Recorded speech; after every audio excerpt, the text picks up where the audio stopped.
somos el equipo número 4 y vamos a hablar sobre el desarrollo de células B.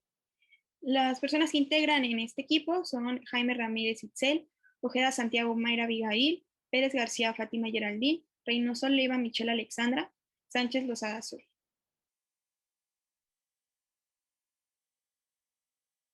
Los temas que van a ser integrados es el desarrollo de células B en la médula ósea, la finalización del desarrollo de células B en el vaso, las propiedades y el desarrollo de las células B1 y de la zona marginal B, la comparación del desarrollo de células B y T.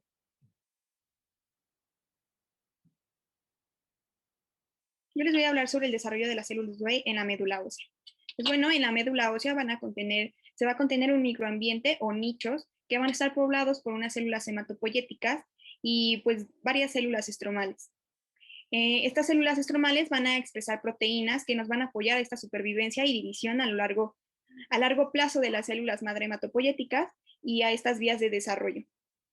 También pues tenemos que los precursores de las células B deben interactuar con las células estromales, que se van a expresar proteínas particularmente que van a inducir a las células en desarrollo a poder diferenciarse y a moverse de una manera ordenada dentro de la médula ósea.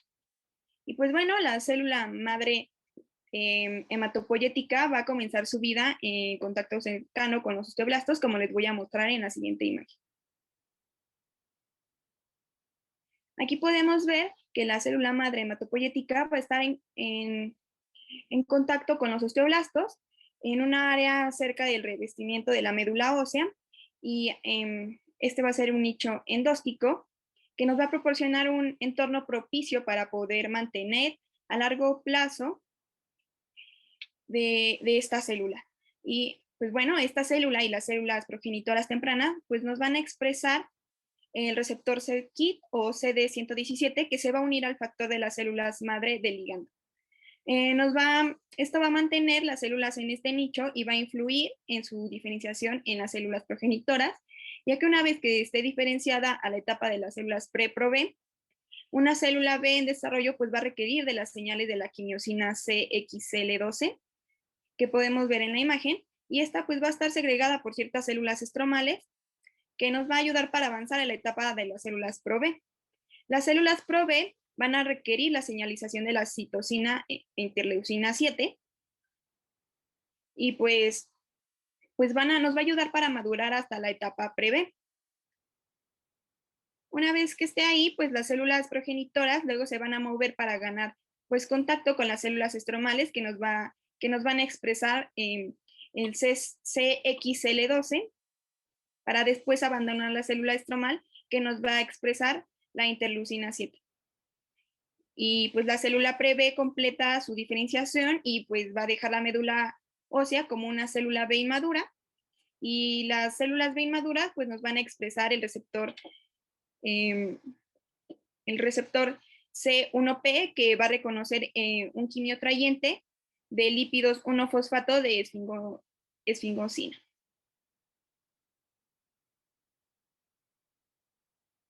Y pues bueno, el c-KIT es el receptor del factor de las células madre de su interacción, que va a desencadenar señales que nos van a ayudar a inducir la diferenciación en las células progenitoras multipotentes. Las células madre hematopoyéticas también van a expresar el antígeno 1 que va a estar asociado a las células madre, o ESCA1, y tanto c-KIT como ESCA1 se van a expresar a las células progenitoras tempranas, pero los niveles de su expresión van a disminuir a medida que estas células se van a comprometer con la línea de las células de los linfocitos o de las células linfoides.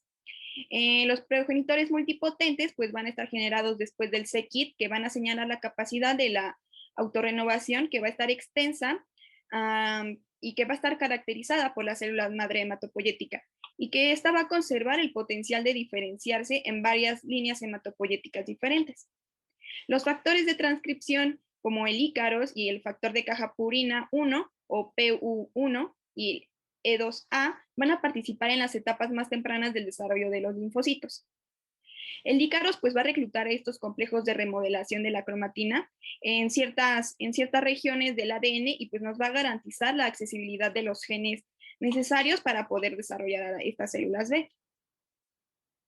Los niveles de P1 van a determinar la diferenciación ya sea linfoide o mieloide. Y cuando tenemos los niveles bajos, pues van a favorecer la diferenciación linfoide, mientras que si tenemos los niveles altos van a favorecer a la diferenciación mieloide.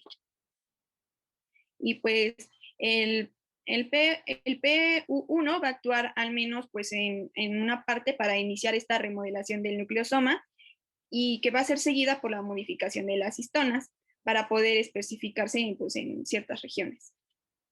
Pues bueno, en esta imagen tenemos a la unión de la interleucina 7 a su receptor que se va a expresar al progenitor linfoide común. Y es el moradito que vemos en pantalla. Este pues va a estimular la supervivencia del progenitor B y va a activar diversas proteínas y sinasas para poder completar este proceso. Pues bueno,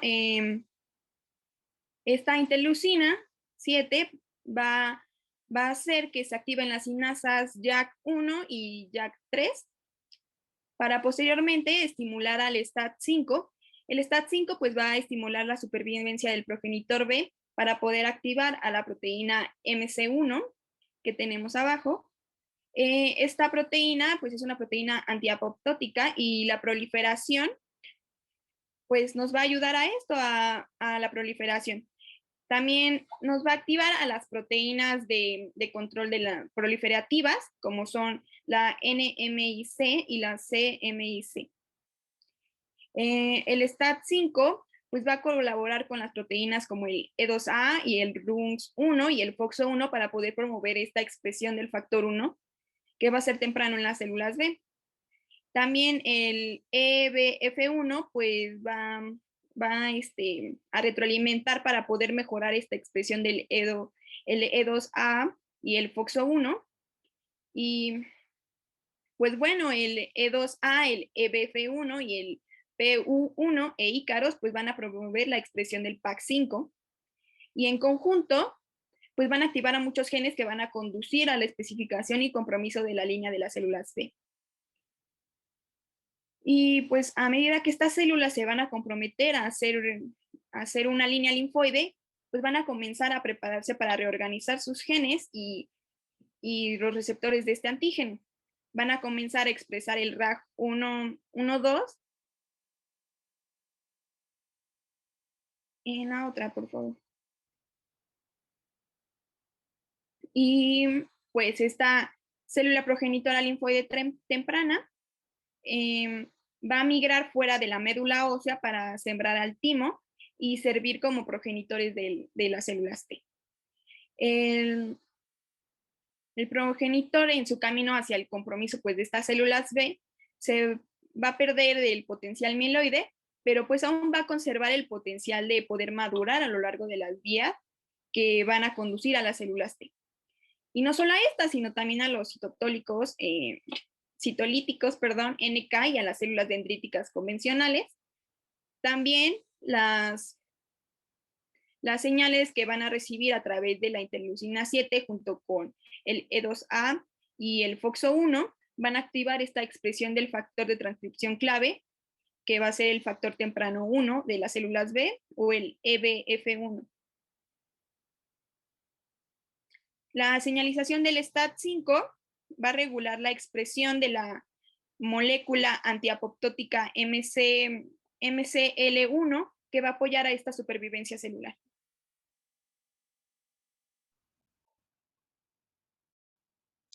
Bueno, pues yo les voy a hablar sobre las células pre-Pro-B. Y bueno, pues es que en el progenitor linfoide común el desarrollo ingresa en la etapa de las células pre-Pro-B, o sea, esta es nuestra primera etapa para poder así avanzar a la maduración de las células B.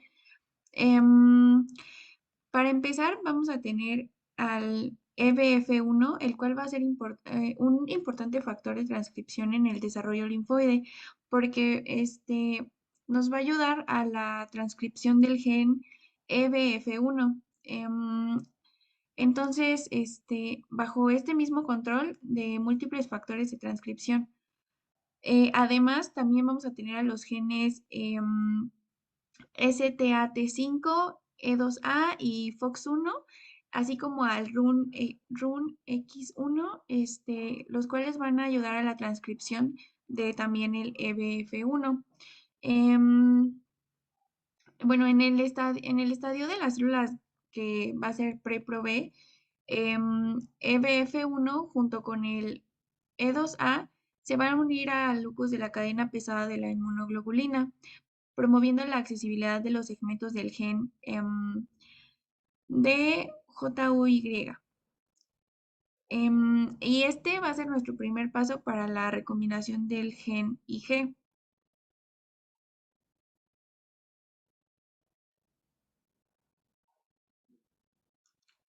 Bueno, pues vamos a tener que este dichoso gen EBF1 va a facilitar la activación de los genes de la línea B. También va a contribuir al compromiso de las células con la línea de las células B al inhibir la expresión del NOTCH1 y del GATA3 que van a apoyar el desarrollo de las células T y del factor de transcripción ID2. Las células pre-Pro-B van a permanecer siempre en contacto con las células estromales secretoras de la CXCL12 en la médula ósea. También en el estadio temprano la célula se va a mover dentro de la médula ósea buscando solamente contacto con las células estromales secretoras de la interleucina 7.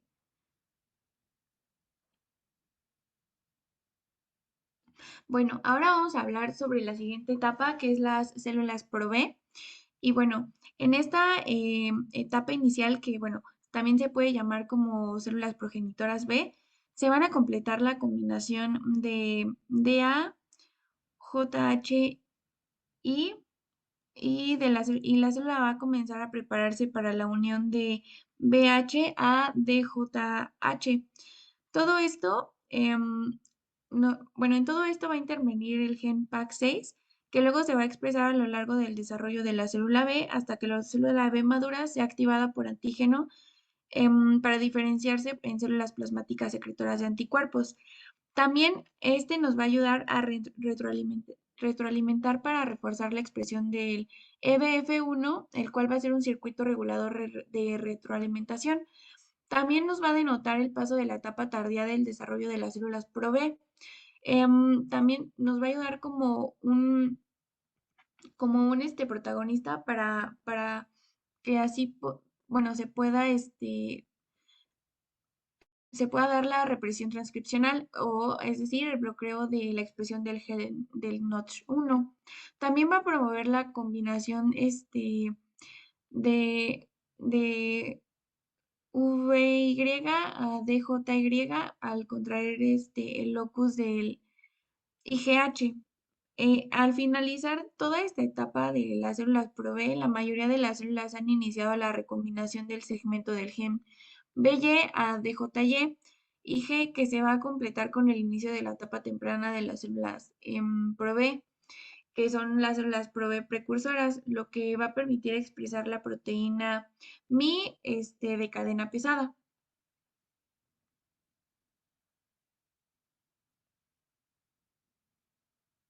Bueno, ahora vamos a hablar de las células pre-B.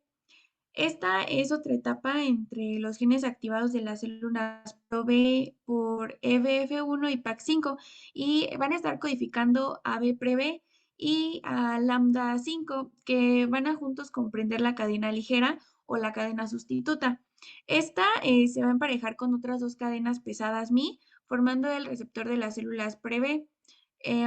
Así, pues la B pre-B va a tener 25 aminoácidos que van a estar incluidos múltiples residuos de aminoácidos y van a estar en su terminal C. Y en lambda 5 van a tener 50 aminoácidos adicionales y van a estar enriquecidos con residuos de arginina. Y todo esto va a suceder en su terminal N.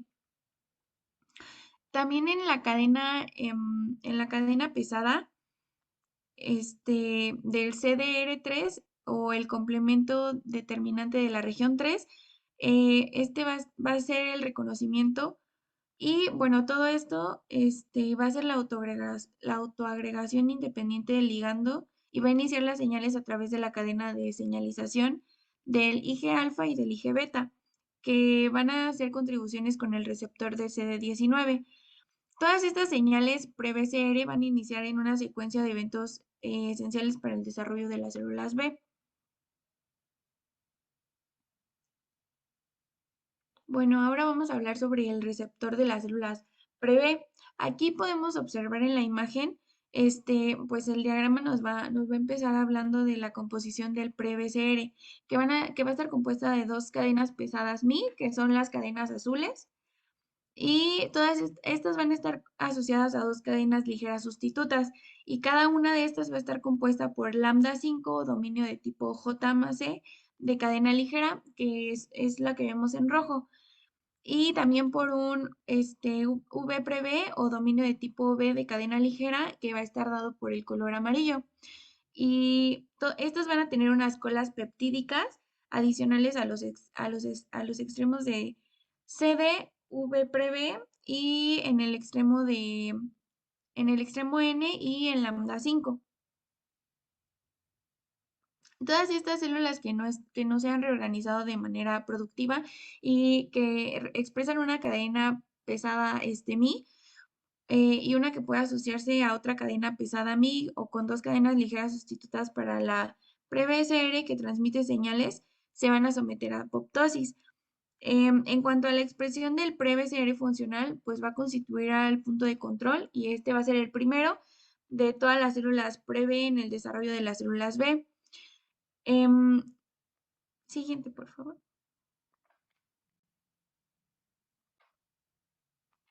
Bueno, ahora vamos a hablar sobre la proliferación. Y pues es que las células prevé que han logrado una expresión productiva de la cadena pesada va a generar un conjunto de células hijas y cada una de ellas sufrirá distintos eventos de reordenamiento de la cadena ligera. En cuanto a la señalización, bueno, pues el receptor de las células prevé va a inducir a la regulación negativa transitoria de RAG1 y 2 y a la pérdida de la actividad del TDT. Y esto nos va a dar como resultado un fenómeno de la exclusión alélica, por lo que los genes de solo uno de los dos alelos de cadena pesada se pueden expresar en la célula B. La separación física de los segmentos de los genes BH, D y JH en el locus de la cadena pesada no reordenado, pues van a ayudar a que sucedan los eventos de desatilación de la cromatina que desactivan a los locus de la cadena pesada no utilizando, bueno, que no se han utilizado y lo van a devolver a una configuración heterocromática inactiva o cerrada. Una vez que las células dejan de proliferar, pues van a entrar en el estadio tardío o pues en el estadio pequeño de las células pre-B. Las células van a comenzar de tal forma a recombinarse en los genes de la cadena ligera. Y así los nuevos factores de transcripción expresados que van a ser IRF4, IRF8 y FOXO1 estimulan el inicio del primer reordenamiento del segmento génico de la cadena de la cadena K, perdón, que no es productivo, y comienzan el reordenamiento en el segundo cromosoma. Aquí, si ninguno de los dos reordenamientos de la cadena es exitoso, pues entonces se intenta el reordenamiento sucesivo de cada uno de los cromosomas de la cadena lambda.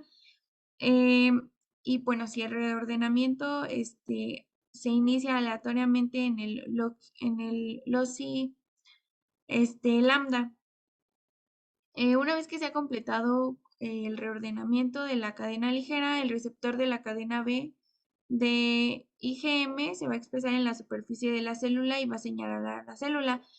Para finalizar cualquier reordenamiento adicional, los genes de cadena ligera también se van a ir sin una unión y sin un ligando.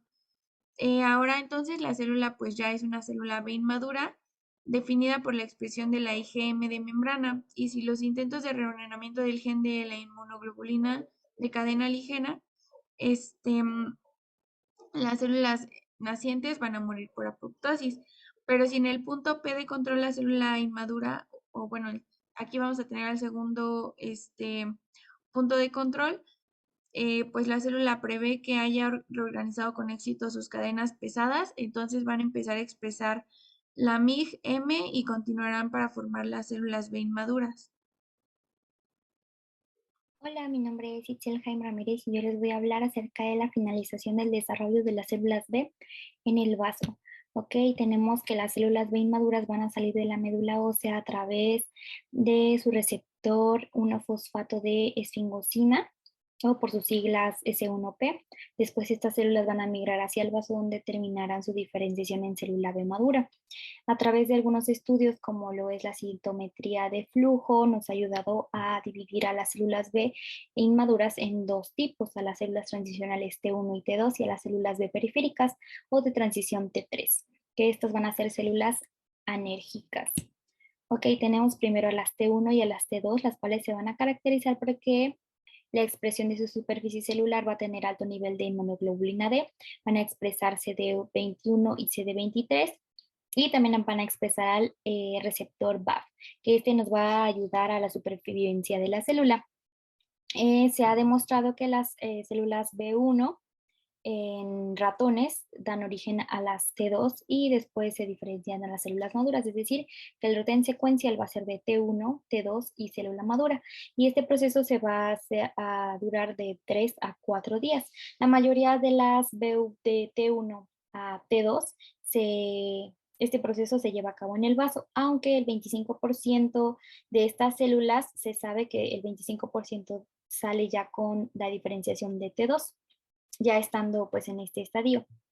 ¿Qué nos va a ayudar hacia la maduración de T2? Pues va a depender de las miocinas y de las citocinas, lo cual les va a permitir que sean capaces de circular en sangre y después se dirijan hacia los ganglios linfáticos y pues hacia el vaso.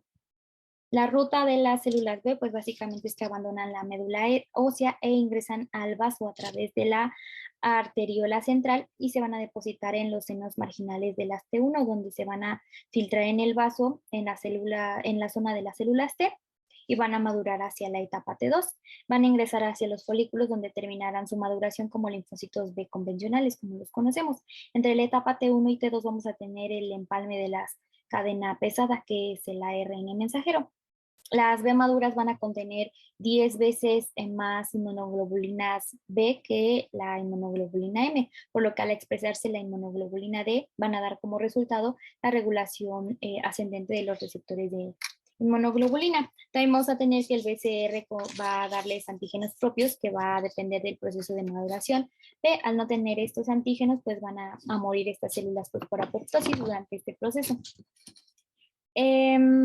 También tenemos que a experimentos nos han dado la información de que en adultos sanos se va a perder pues este proceso del 55 al 77% de las de transicional T1, por lo que pues es decir, se van a volver resistentes a la apoptosis y pues van a madurar de forma más rápida hacia la maduración de T2, es decir, aumenta su expresión hacia la molécula antiapoptótica. También tenemos que las B transicionales se someten a la selección negativa y positiva en el vaso, es decir, va a haber como una filtración de estas células para que al final lleguen a su maduración. A las T1 primeramente se les va a reconocer el antígeno incluido del antígeno y el antígeno propio, una alta afinidad al vaso, a lo cual lo vamos a llamar selección negativa. Después van a entrar hacia los folículos y van a madurar hacia T2. Una vez que se diferencian aquí, si no pasaron la selección negativa, pues mueren. Si es que sí lo pasaron, pues pasan a la selección de T2 y el BCR va a permitir que se emerjan señales de supervivencia. Se le va a agregar un ligando y se le va a agregar pues, moléculas que van a ayudar a la supervivencia de la célula. Y esto va a ayudar también que se le agregue BAF, que pues básicamente le van a ayudar a que no maten a las células. De lo contrario, pues las que no reciban estas señales pues van a morir en el vaso. Experimentos han demostrado que los animales que no expresan BCR pues durante la etapa de las células B maduras pues pierden la capacidad de producir pues B maduras, no terminan su proceso de maduración, lo cual pues va a hacer que mueran en esta etapa de T1 a T2. Tenemos diferentes vías de señalización en el BCR de T1 y T2. En el T1 tenemos que estas van a liberar calcio sin producción de diacilglicerol y van a tener una señal apoptótica. También las B inmaduras, su mitad va a ser de colesterol, lo cual nos va a resultar una reducción en la intensidad de señalización de BCR. En el T2 vamos a tener aumentada la concentración de calcio intracitoplasmático, como en la producción de diacilglicerol. Estos van a expresar altos niveles de inmunoglobulina D y van a tener niveles intermedios de inmunoglobulina M en las superficies, lo cual va a ser característico de las T2. Por lo que estas combinaciones proporcionan señales que ayuden a la maduración y a la supervivencia de pues, las células, ¿no? Para que lleguen a la maduración. ¿Cuál va a ser la causa de esta diferenciación de señales? Pues básicamente va a depender de la composición de las membranas lipídicas que éstas tengan. Cuando hay altos niveles de BAF, las células pues no recibirán cantidades suficientes de señales de supervivencia a través de las BCR, por lo cual pues pueden sobrevivir a un proceso de elección y de lo contrario pues van a ser eliminadas. Las BAF, que dijimos que se les van a agregar, estas les van a proporcionar elasticidad y flexibilidad en el proceso de eliminación. Lo vamos a encontrar frecuentemente en macrófagos y células dendríticas. Las B inmaduras pues ya van a estar listas para pasar a la sangre y de aquí a los órganos linfoides y van a entrar a los folículos B en el ganglio y en el vaso. Es por eso que se les llama células foliculares. Tenemos que aproximadamente de 10 a 12 millones de células se producen por día, de las cuales solamente el 10% llega a la periferia y solamente el 1 al 3% de las B2 llegan a ser foliculantes. Las células B transicionales T3, que es la otra clasificación que teníamos, primeramente se detectaron en sangre y en órganos linfoides, aunque pues últimamente se sabe que son anérgicas por el contacto autoantigénico que tienen con el contacto soluble en el vaso. Existió un científico llamado Gottnow que junto con sus colaboradores desarrollaron un sistema transgénico a falta de la respuesta de las células que decíamos que eran enérgicas. Básicamente experimentaron con ratones donde fueron inmunizados con lisozima de clara de huevo de gallina, por sus siglas CEL. Después de ello se realizaron algunos ensayos para ver su placa hemolítica y ver si el número de las células plasmáticas que se secretaban habían tenido antígenos anti-Shell. Después de la experimentación, pues llegaron a la conclusión de que las células sí habían salido de la médula ósea y habían entrado a la periferia, pero había muchos mecanismos que impedían que las células se produjeran pues este tipo de anticuerpos contra las proteínas solubles propias. Entonces muchas morían por apoptosis o se quedaban como en la señalización. Pues básicamente la función de estas células, las anérgicas, va a ser absorber el exceso de antígenos propios y transmitir señales de activación a las células B de alta afinidad, por lo que se van a provocar reacciones autoinmunes que van a estar destinadas pues a la apoptosis y algunas de ellas pues a convertirse en células B reguladoras. Hola, mi nombre es Michelle Alexandra Reynoso Leiva y yo les voy a hablar sobre las propiedades y el desarrollo de las células B1 y también de las células de la zona marginal B. Bueno, iniciamos con las células B1. Pues a estas se les va a llamar así porque sus células progenitoras van a surgir antes, esto durante el desarrollo embrionario. Bueno, aquí vamos a ver las tres principales poblaciones de las células B maduras en la periferia.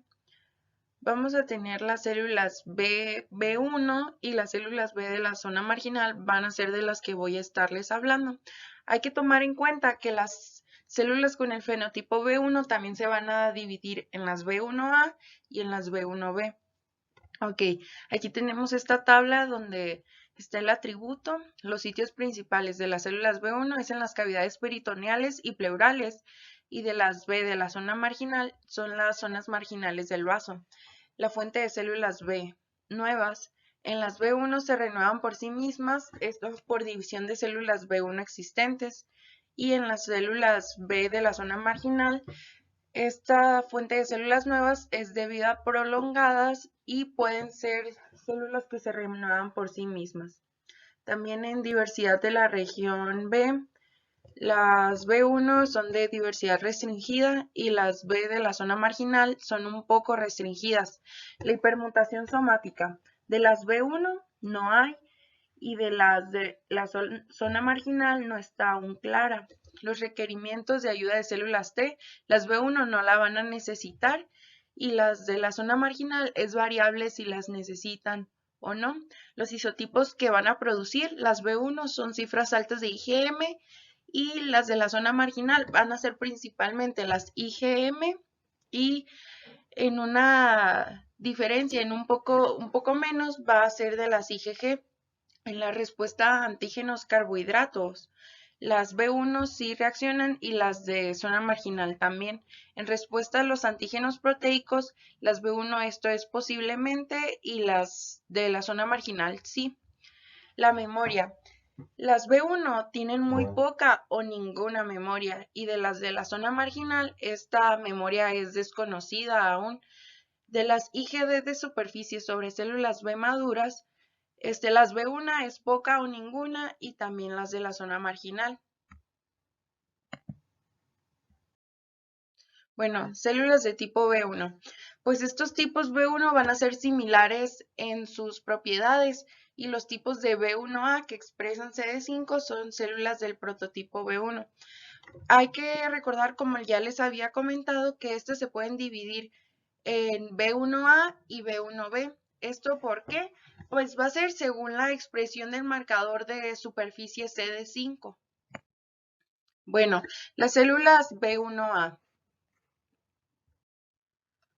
Bueno, antes que todo estas van a ocupar diferentes nichos anatómicos de las células que son las B, B2 y las células B1A van a constituir del 30 al 50% de células B en las cavidades pleural y peritoneal. Esto se hizo en ratones y estos van a representar aproximadamente 1 millón de células en cada espacio. Y en el vaso van a representar un 2%. También tienen un conjunto de receptores que es algo limitado y sus BCR van a expresar una diversidad de sus receptores menor. Notoriamente va a ser en sus regiones CDR3 de cadena pesada.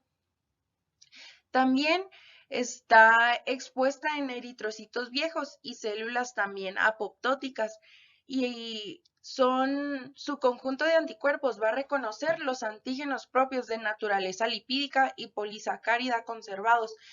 Y un ejemplo de esto va a ser la fosfatidilcolina.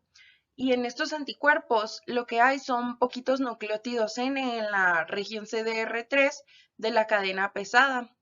Van a generar anticuerpos que ayudan a la eliminación de las células muertas y desechos. También van a brindar una protección contra las bacterias como son la Streptococcus pneumoniae y la Francisella tularensis. También contra el virus de la influenza.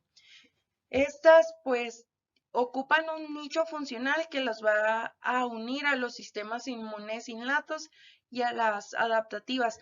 Hay otras células B1A que lo que van a hacer va a ser reconocer a otros antígenos lipídicos y también polisacáridos. Bueno, siguiendo con las B1A, aunque no haya una estimulación antigénica, las células van a seguir secretando anticuerpos contra los antígenos microbianos y propios.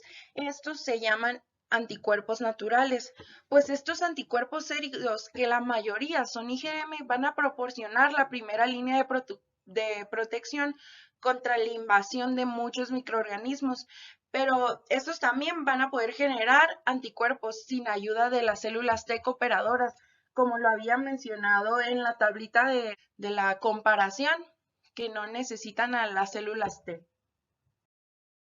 Las células B de la zona marginal.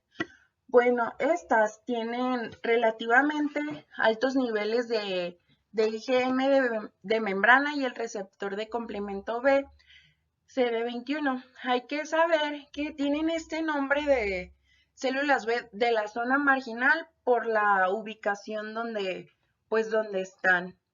También expresan receptores de fosfolípidos y moléculas de adhesión, pues que estas moléculas de adhesión las van a pegar a otras células de la zona marginal para que, por decirlo así, se queden en su lugar. Y estas células son longevas y lo que pueden hacer es que se pueden autorrenovar en la periferia. Y estas células B de la zona marginal se dice que parecen ser especializadas en el reconocimiento de los antígenos de la sangre, ya que pueden responder a los antígenos proteicos y a los polisacáridos también. Y pues siguiendo con esto, todas estas células van a tener un conjunto más limitado de especificidades de anticuerpo. Yo soy Sánchez Lozada Azul y les voy a hablar de la comparación del desarrollo de células B y T. Bueno, como pequeña introducción, vamos a tener que ambos tipos de linfocitos van a incluir a dos líneas celulares distintas. Estas van a ser, por ejemplo, en el caso de las células T, gamma delta, y en el caso de las células B, B1B. Estas se van a encontrar dispersas durante nichos periféricos. Esto se va a llevar particularmente en el desarrollo fetal. Bueno, esto va a funcionar como una población autorrenovable hasta la muerte del huésped. ¿Esto qué quiere decir? Que durante toda nuestra vida estas células se van a estar autorrenovando, comenzando cerca del nacimiento. Y para continuar durante la vida adulta, el desarrollo de las células B convencionales, como las B2 foliculares y las células T alfa-beta, se van a comenzar en la médula ósea y esto se va a comenzar también en las células madre hematopoyéticas. En el siguiente cuadro vamos a encontrar la estructura o proceso y las diferencias entre células B y T. En el primer punto vamos a tener que van a sembrar la línea en la periferia durante el desarrollo fetal. Esto ya lo habíamos mencionado y dijimos que es cuando se dispersa en sus propios nichos periféricos particulares. En el caso de las células B va a ser el B1A y en el caso de las células T va a ser gamma delta. También vamos a tener el desarrollo a partir de HCC en la médula ósea. En el caso de las células B lo van a llevar a cabo las B2MZ y las alfa-beta. En el caso de las células T, también va a tener una selección positiva que va a requerir el reconocimiento de los componentes propios. En el caso de las células B va a ser solamente para ciertos subconjuntos de tipo minoritario. Es realmente muy poco y son el B1AYMZ.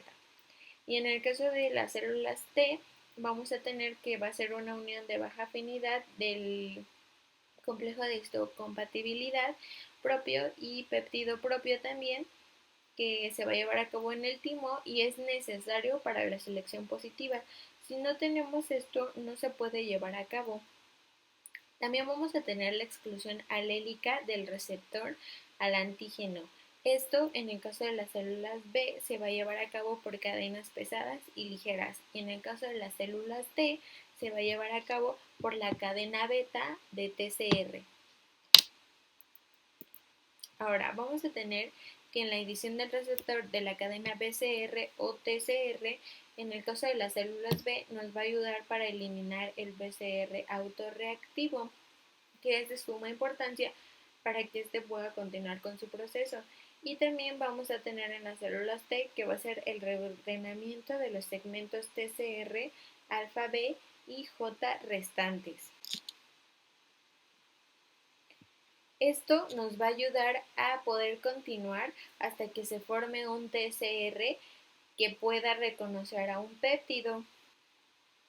Este va a ser un péptido propio del complejo de histocompatibilidad y nos va a permitir llevar a cabo la selección positiva.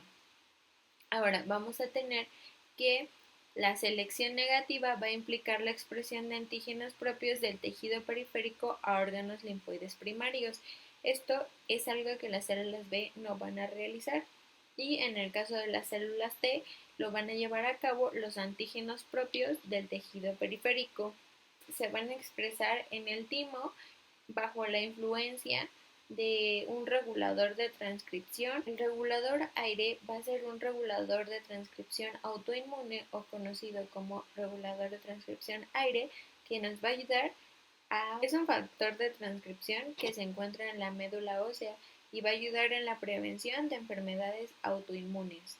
Ahora vamos a tener que la selección negativa va a implicar el reconocimiento por péptidos presentados por el complejo de histocompatibilidad. En cambio, las células T sí lo van a llevar a cabo.